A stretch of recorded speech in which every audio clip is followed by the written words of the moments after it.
The quiet light of Margaret Hill. At 63, Margaret Hill had learned that the loudest things in life are not always the most meaningful.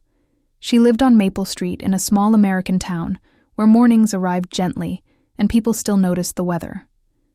Margaret was not someone who stood out at first glance. Her clothes were simple, her steps unhurried, and her voice soft. Yet, wherever she went, something felt warmer afterward. Life had not been easy on her. She had loved deeply and lost painfully. Her husband's absence still echoed in quiet rooms, and her children's voices now lived mostly in phone calls and memories. But instead of allowing loneliness to harden her heart, Margaret chose something braver.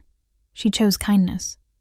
Every morning, she brewed her coffee and stood by the window, watching the street wake up. She noticed things others missed.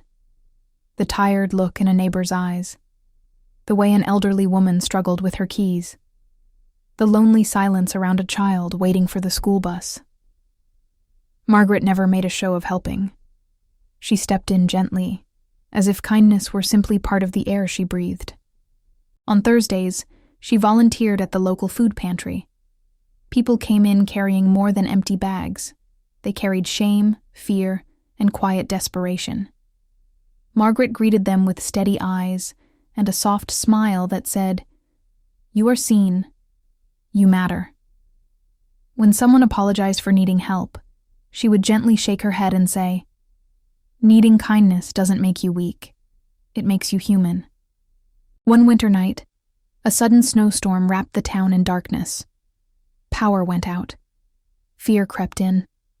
Margaret pulled on her coat and stepped into the cold, knocking on doors, checking on neighbors. She shared soup, offered blankets, and sat beside those who were afraid to be alone. She held a trembling hand and stayed until breathing slowed, until fear loosened its grip. When the storm passed, no one called Margaret a hero. There were no headlines, no applause. But something invisible had shifted. Neighbors began smiling more. Doors opened more easily. Kindness had taken root. Margaret understood something many never learn. Love doesn't need to be loud to be powerful. Sometimes it lives in small moments, quiet choices, and gentle hands. And through giving love so freely, Margaret discovered she was never truly alone. She was deeply, beautifully connected to the world around her.